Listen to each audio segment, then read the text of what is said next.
Hello and welcome to Sweet Spot DFS. This is a 2019 preview of the Rocket Mortgage Classic. The golf course is being played at the Detroit Golf Club. It's a traditional par 72 golf course with four par 5s and 4 par 3s. This is the first time being played here. So that means we've got no course history. We've got no history leading into the tournament. We have no idea what to look for. So with that being said, hey, have a good week, guys. Thank you for watching. Hope you do well in your contests. I'm just joking. We are okay. So the grass type is bent and POA, which I did research on this, and what I first found out, it was a Kentucky bluegrass golf course. Kentucky bluegrass is a POA type of golf course or type of grass. But the only thing it shares in common with Poa annua is the genus, the grass genus. Look it up. It's the best way I could put up what a genus means is think of a brand of car, so a Chevy. Think of Poa as a Silverado, and think of Kentucky bluegrass as a Chevy Cruze. Actually flip them around, because I don't want Poa annua to be known as a Silverado. It's a crappy type of grass, and therefore it gets a crappy type of car. So that's a Chevy Cruze. The Kentucky bluegrass is a lush and bunching grass, so we're going to give that the Silverado. That's what that means. So they're nothing alike other than sharing the Chevy moniker. That's my comparison, so I hope it helps you guys understand. And it may not be the proper comparison, because I think a genus is more or less even going down one more layer, getting closer to what the actual type of grass is, as opposed to like a brand car, that's either near or there. I just wanted to give you guys kind of an understanding. If this is a Kentucky bluegrass, it's nothing like Poa annua. Nothing. It is nothing like Poa annua. But I did listen to one of the podcasts that Steve Bamford does at Golf Betting UK or something like that. He actually called the superintendent and found out that it's the greens are 80% Poa annua, and not just Poa, but Poa annua, and 20% bent grass. The bent grass doesn't matter. You all know this from all the other videos that you've watched. Poa is the invasive grass, so we're going to look at Poa. And we're actually going to look at Poa splits this week. So at first, I didn't have Poa in my spreadsheets. I then added it because when I found out that, it seemed like it mattered. So the designer is Donald Ross. I only put it on there because I did it with last week's video, and that was a Pete Dye. This is our way of kind of just keeping track of it, so that's the only reason. But let's get into the spreadsheet. So here's the notes page, as I always bring up. We don't have last year stats for our buckets. We only have last week, so I did a top 5 and a top 10. So I'm going to pull those up on the screen to make them look a little nicer for you guys. Here's our last week top 5 matrix. So how I figured this out was I looked at every tournament that followed the Travelers Championship. Since we're following the Travelers Championship, I grabbed all the information from the next week's tournament. And, recorded all that information of the week prior. So basically, these are results of the Travelers Championship going back to 2013 for the tournament that was played just after. I wanted to see if the Travelers Championship had any effect on how well they did going into the next week's tournament. And for top 5, I mean, it's really interesting. So we don't have a consistent number. Like, there isn't a 1 that goes throughout all of the years. Like, we haven't had one instance in ever. Put it this way: if you watch the bucket video, you understand what I was talking about. If not, there is a what I'm talking about when it comes to the bucket system. I do have a how to use the bucket system video. But I have rankings here over on the right, and that's basically the frequency that golfers find or that are found within the ranges on the far left side. So we have 2013 through 2018. If you just take the 1 through 20 range, you can see we had 2 golfers in 2017. So 2 golfers in 2017 finished inside the top 20 at the Travelers Championship. Like I said before, this is a model of looking at basically every tournament that had the Travelers Championship the week before. So with that being said, in the top 5, our highest ranking range are golfers who did not play, followed by golfers who missed the cut. And that's heavily influenced by 2016, when there were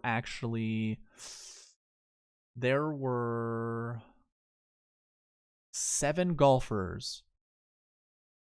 No. There were 8 golfers, I think, that finished 5th, that were tied for 5th. So technically we have those top 5 stats. When we look at the top 10 last week bucket scores, you're going to see 2016 matches the top 5 matrix. So just keep that in mind. But that's really heavily influenced by that. Our third ranking, and to be quite honest, 3, 4, and 5 were all ties. 6 was really the only one that did not find or there were 3 instances total. The other 3, 4, and 5 all had 4 instances throughout the last 5 years where that happened. So just keep that in mind. But when I do my last week bucket scores, it is all from the top 10 matrix. So I'm going to bring that up on screen. Here we go. We got the top 10 matrix, and it still applies. The only thing that did change, if I bring back the last week, take a look at the 1 through 20 range and 20 through 40 range. You'll see that those numbers actually flip. So when we get to the top 10, we had a couple more instances, and it actually becomes a consistent finding throughout each tournament that follows the Travelers, that one person who finished inside the top 20 of the Travelers ended up going on and doing well, at least getting a top 10 at the next tournament. So that is something to keep in mind. The min-max was 1, or the minimum is 1, the max is 2 for that range. For our highest ranked range, those are the golfers who did not play. So we have a minimum of 2 and a maximum of 5. There's only one instance that it showed 2, so I'm probably going to really start my lineups with 3. So we're going to have 3 golfers when I create my lineups of golfers who did not play last week. And then I'm going to also have 2 golfers of those who missed the cut last week. And then 1 that finished inside the top 20. So I'm going to have 5 golfers pretty much set up already, or 5 golfing types or golfer types already set up on creating my lineups. So, and when we get to the spreadsheet, we're going to see that it's kind of interesting. It's pretty even throughout all the different buckets. So let's get into it right away.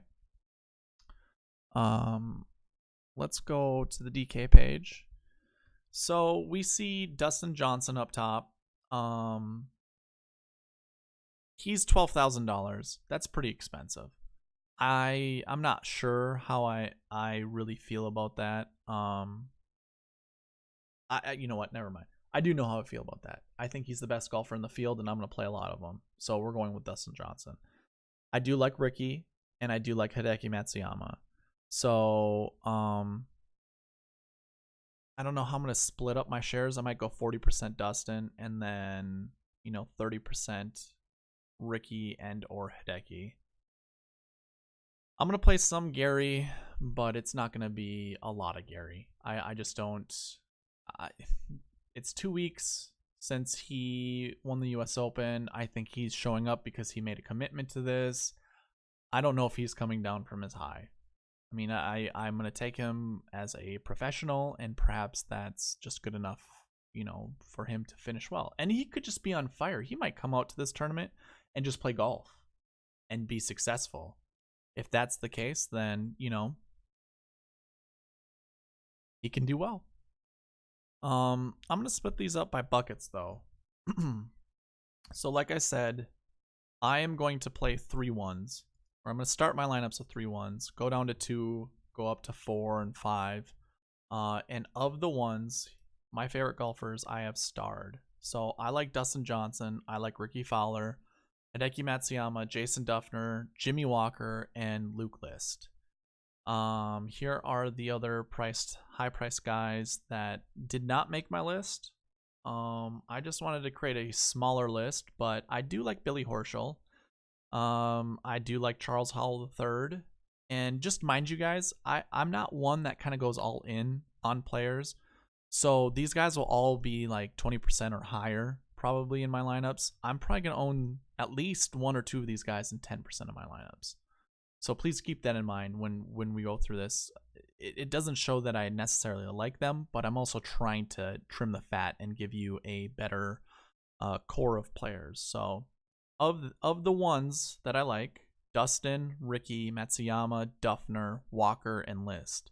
And if you look just above, you can see all the stats going through. I put all the top 5 golfers in those stats, and there are a few names that you see over and over again.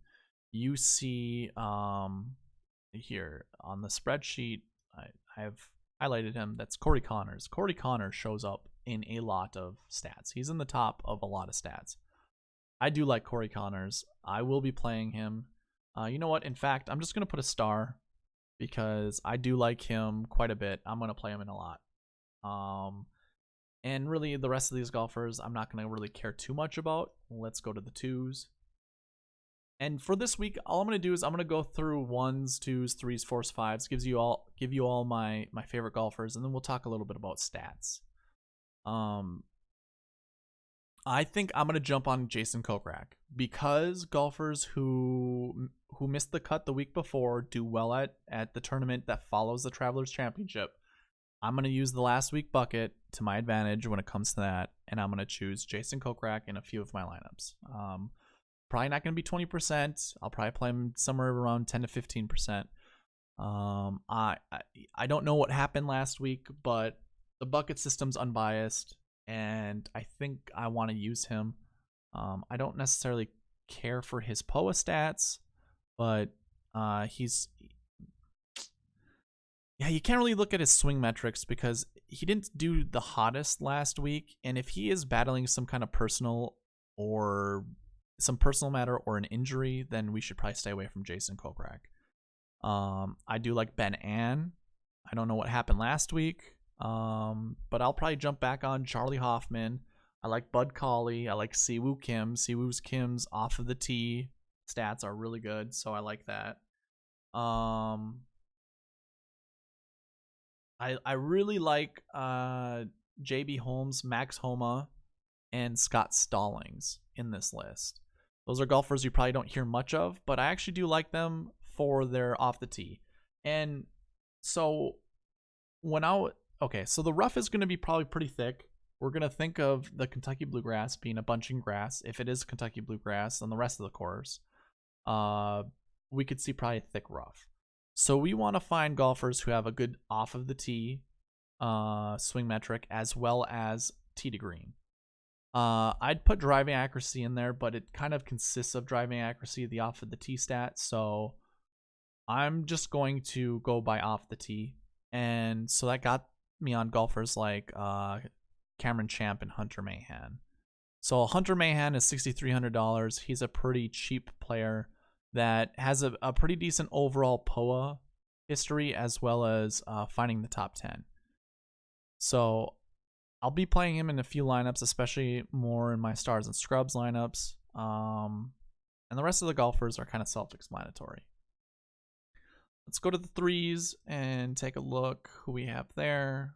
The list is a little smaller, but it is led by Ryan Moore and then Joaquin Niemann, Kevin Streelman, Kevin Tway, Brian Harmon, Kyung-Hoon Lee, and Vaughn Taylor. All of these golfers are pretty expensive, especially if you look at their value. You can tell that they're overpriced. Vaughn Taylor, the only one not really being overpriced. So you can tell how weak this field is when these golfers are a bit high. on the pricing, but still, I really like Ryan Moore. I'm gonna jump on Joaquin Niemann. There's a lot of people out there in the DFS community kind of trying to halt your brakes in playing Niemann, but I do like Niemann. Streelman and Tway, they'll be golfers I'll use sporadically. I'm not going to go all in on them. A lot of people were on Streelman last week, and he didn't really disappoint, but he, didn't live up to the, the hype. So he did get 15th. That is the last week bucket range is golfers who finished top 20. I do want to make a couple comments here. These four golfers are kind of hot right now. Zach Sucher got second place last week, and I don't know if he's going to be riding a high off of getting second, because it's kind of well documented that he was fairly nervous and that, this is life-changing. That was life-changing money for him. So I'm not sure how I feel about playing him. I think he might make the cut, and that's probably the best he's going to do this week. Roberto Diaz actually had a really good round. I got to watch a lot of his golf on the PGA Tour app. He's phenomenal. He's a good golfer, so definitely think about playing him. Other than that, I'll probably be playing a lot of KH Lee and Ryan Moore, Joaquin Niemann lineups. So I'll have at least one or two of these golfers in all of my lineups. I think, but that's about it. Let's go to the fours. Fours are led by Patrick Reed, Sung J M, Kyle Stanley, Nick Watney, Martin Laird, Robert Streb, and Josh Teeter. Teeter's probably a name you don't hear much of. He is a pretty talented golfer. Definitely worth the play. If you're gonna bet him, bet him top 20. I think you have a good chance of winning some decent money doing it that way. Really, there's only two high salary guys. That's Patrick Reed and Sung J M. I do like Sung J. He's got great tee to green, great off of the tee stats. So definitely worth playing him, and especially the POA stats. They're pretty good as well. Adam Long might be a guy to play. I really like Adam Long's swing. He's got a very nice golf swing. It's just whether or not he can, put it all together, put a round together, and shoot really low. Gonna go cruising through the fives. Actually, this range is fairly large. My favorite play is Sam Ryder. Last year he got pretty hot during this time of the year, and he talked about playing well at the Travelers Championship prior to playing in the Travelers Championship. Like I listened to an interview on the PGA Tour radio. He was pretty great, or I should say pretty great. He made some comments that resonated throughout his golf at the Travelers. He did finish 51st place, but he was at the top of the leaderboard for the first couple days. I think he's pretty close to getting his game, rounded out, and I think he's going to be a good play. Now, Brandt Snedeker, he's a favorite of a lot of people, and this is a good golf course for him. He can keep it in the middle of the fairway with the best of them. I'm not sure, since there's no course history. I'm not that confident playing him. Let's just put it that way. This range also has Bubba Watson, Victor Hovland. Oh, it's not Hovland, it's Hovland. Victor Hovland. Sam Burns is okay. Tyler Duncan's okay. Same with these two here. They're pretty volatile golfers, so I might sprinkle them in a couple of my lineups. But yeah, okay. So Brandon Harkins, Kramer Hickok. I like Bronson Burgoon, Victor Hovland, and Bubba. I'll be playing some of. I'm not going to completely ignore them, but my favorites in this would be the top 5 I have on the screen. And then we'll get to our last range. I have only highlighted Troy Merritt, Nick Taylor, and Matt Jones. I'm not really going to go Sung Kang this week.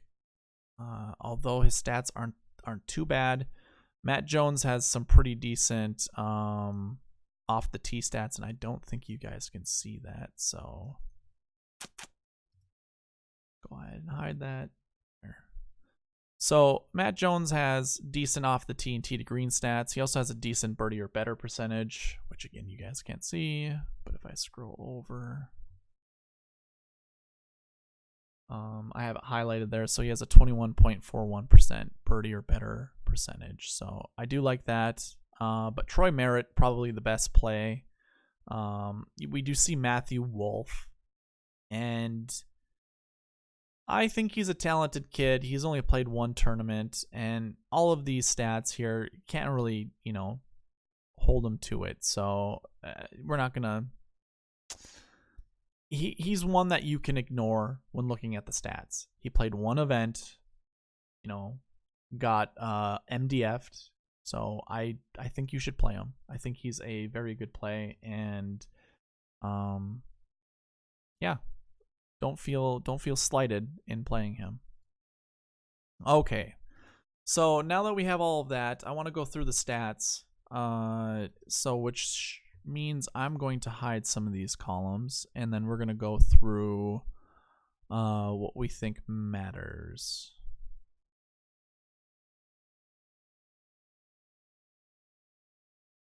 Okay.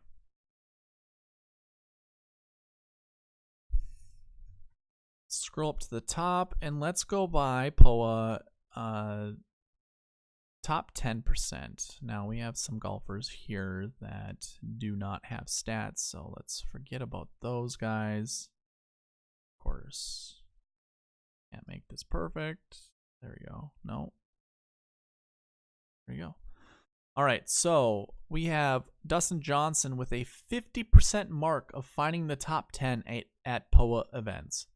This is why I like him this week. I think he's definitely going to find the top 10. But more importantly, he's going to find the top 5. And if he's going to find the top 5, you should play him for sure. Brant Snedeker, Ricky Fowler, Hideki Matsuyama all finish right behind him. Same with Bubba Watson. So again, we could play Bubba.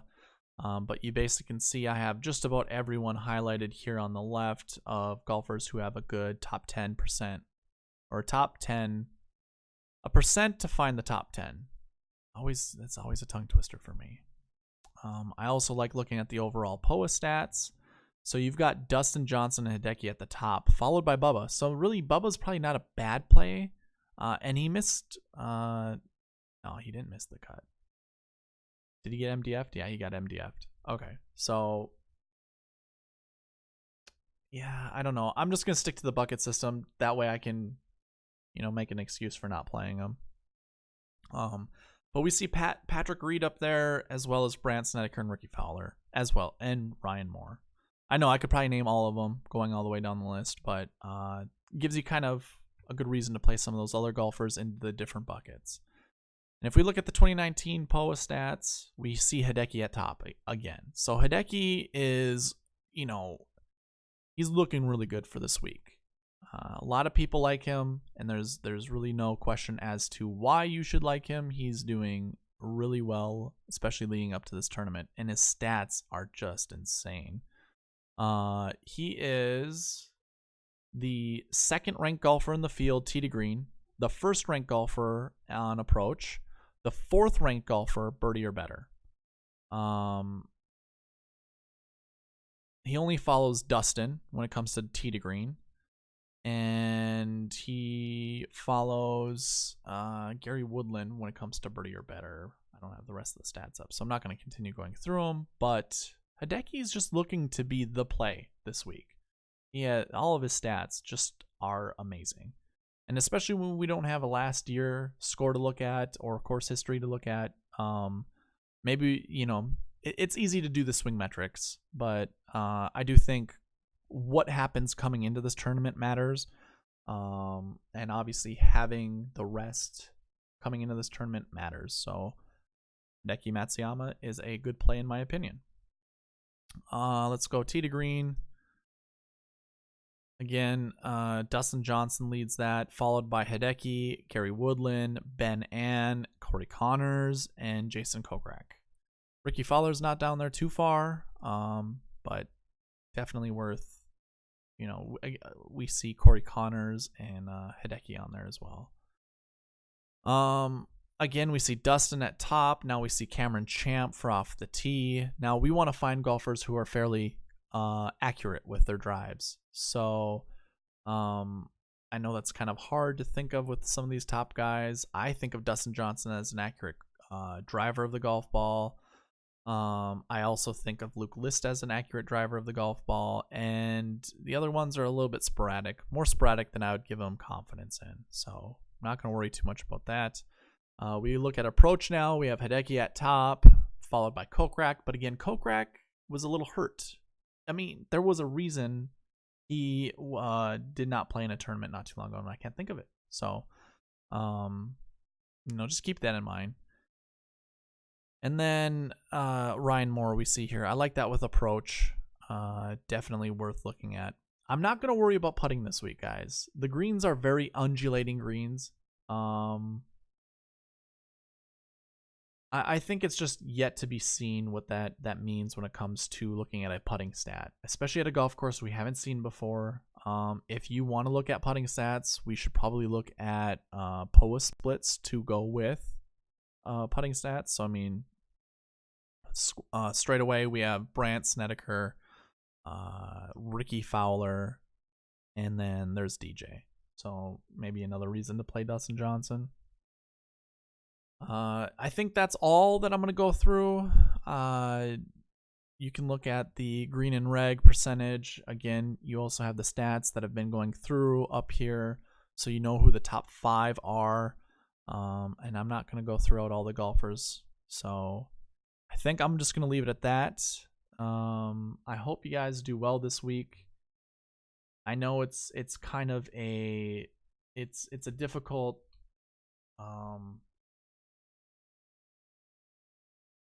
it's a difficult tournament to read. Not sure exactly how to go about it. Like I said, I'm gonna use the last week bucket, and that's what I'm gonna go with going forward. You guys more than welcome to try whatever variable or combination you like. If you're more on swing metrics, go with the swing metrics. Like I said, I like the POA. I like looking at POA splits. I don't like the POA. And then the swing metrics to go with them. So, or I should say the last week bucket. That's what I really meant. But guys, good luck this week. Thank you for watching. Please give a like if you enjoyed the video. Give me a comment with what you think. You know, who's your favorite golfer that's in this field? Who do you think is going to win? Who do you think is the best value play? I'd like to hear all of your comments. And you can also find me on Twitter, SweetSpotDFS. And my email is that same name @gmail.com. And like always, subscribe. All right, guys, good luck this week. Hope you guys win some money. Thank you for watching.